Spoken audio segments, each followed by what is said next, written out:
Hey y'all, I am Carolina Tony, and today the road brings us to Lexington, Virginia, and I'm standing out in front of Lee Chapel. In the basement is where Robert E. Lee is entombed. He was the president of Washington Lee University after the war between the states, and he is interned here for all eternity. But I will assure you, there are people right now that want to dig him up, and hopefully that's not going to happen. And we're going to talk a little bit about Robert E. Lee. We'll talk a little bit about this college, and also Robert E. Lee's most trusted steed, Traveler, is buried here as well. We'll get started right after this station identification.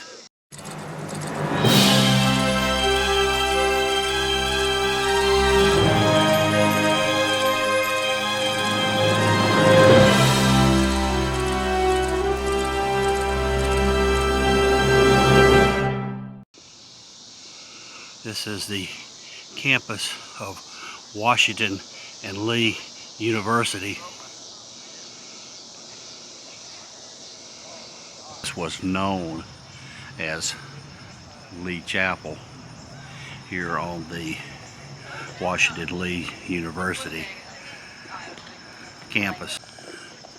Robert E. Lee believed that education was a tool that would be used by mankind to further himself, to pave the way for a better world.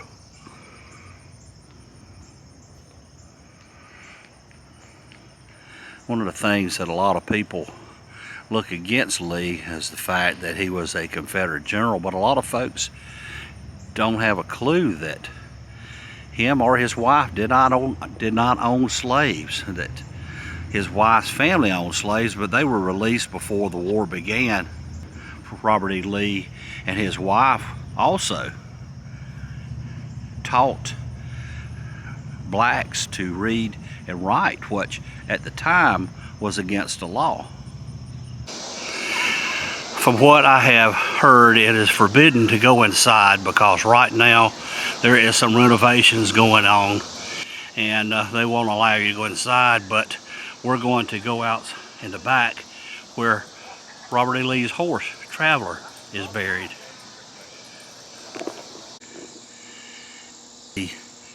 Right through these doors in the basement of this chapel, which was once known as Lee Chapel, is the tomb of Robert E. Lee.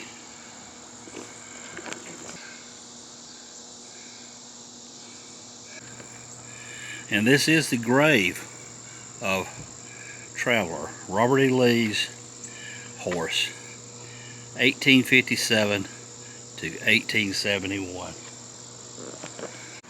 Not long after his original burial, Traveler was disinterred and his bones sent to New York for preparation for display.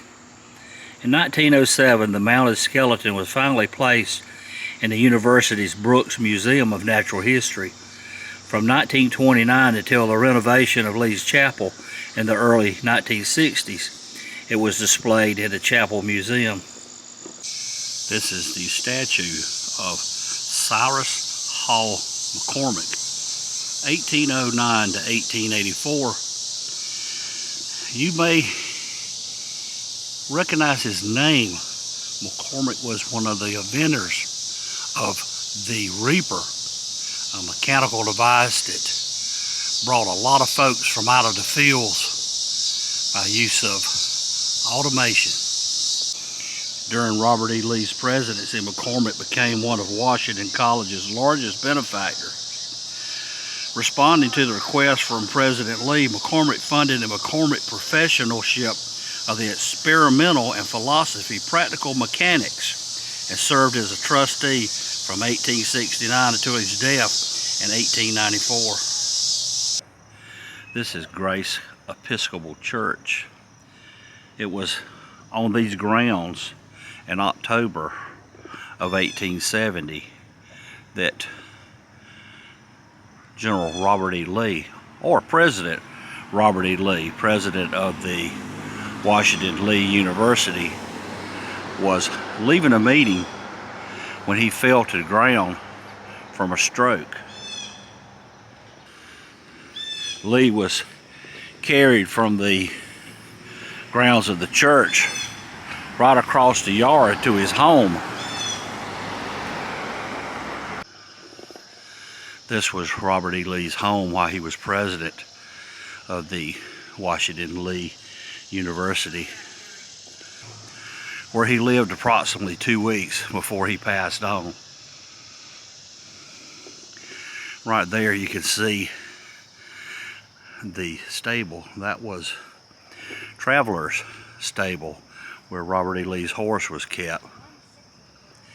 And the legend has it that after Robert E. Lee's death, Traveler lived just a few more years, and Traveler stepped on a rusty nail and got tetanus, and Traveler passed away.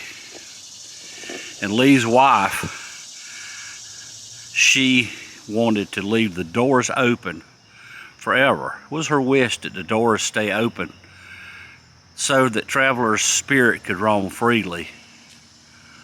Also, she also requested that a bale of hay always be left out for Traveler to keep his spirit well fed.